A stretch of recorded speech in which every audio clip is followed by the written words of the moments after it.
কত রাত তুমি একা কেঁদেছ, কতবার মনে হয়েছে সবাই তোমাকে ভুল বুঝেছে, কতবার নিজের ঘরের দরজা বন্ধ করে হাসি মুখে আড়ালে লুকিয়ে রেখেছ হাজারো কষ্ট।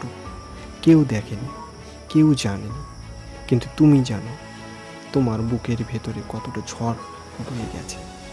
আজ আমি তোমাকে একটা কথা বলতে এসেছি, তুমি এখনো এখানে আছো, এটাই তোমার সবচেয়ে বড় বিজয়। জীবন সবসময় ন্যায্য হয় না। তুমি হয়তো মন প্রাণ দিয়ে চেষ্টা করেছিলে, তবুও হারিয়েছ। হয়তো যাকে সবচেয়ে বেশি ভালোবেসেছিলে সে চলে গেছে। হয়তো পরিবারের জন্য সব কিছু করেও প্রশংসা পাওনি। হয়তো স্বপ্নের দরজায় গিয়ে বারবার ফিরিয়ে দেওয়া হয়েছে, আর সেই সময়ে মনে হয়েছে হয়তো আমি যথেষ্ট ভালো নই। কিন্তু শুনে রাখো, ব্যর্থতা কখনো তোমার পরিচয় নয়। ব্যর্থতা শুধু তোমার যাত্রার একটি অধ্যায়। তুমি কি জানো, একটি বীজকে গাছ হওয়ার আগে অন্ধকারের নিচে চাপা পড়ে থাকতে হয়।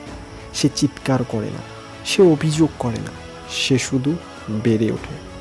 আজ তোমার জীবনেও হয়তো অন্ধকার, কিন্তু অন্ধকার মানেই শেষ নয়। অনেক সময় অন্ধকারেই নতুন সূর্যের জন্ম দেয়। হয়তো তুমি এখনও সেই সময়টার মধ্যে আছো যেখানে জীবন তোমাকে ভাঙছে না, তোমাকে শক্তিশালী বানাচ্ছে।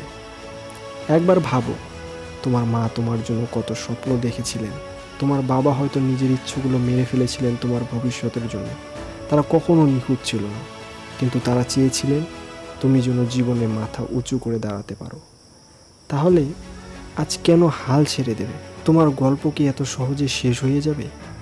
না, তোমার ভেতরে এখনও অনেক যুদ্ধ বাকি, অনেক জয় বাকি, অনেক মানুষের মুখে হাসি ফোটানো বাকি। মনে রেখো, ধীরে চলা মানে পিছিয়ে পড়া নয়, বিশ্রাম নেওয়া মানে হেরে যাওয়া নয়, কাদা মানে দুর্বল হওয়া নয়। তুমি মানুষ, তোমার অনুভূতি আছে, তোমার কষ্ট আছে, কিন্তু তোমার ভেতরে এমন একটি শক্তি আছে যা যে কোনো ঝড়ের চেয়েও বড়। শুধু আরেকবার চেষ্টা করো, আরেকবার উঠে দাঁড়াও, আরেকবার বিশ্বাস করো নিজের উপর।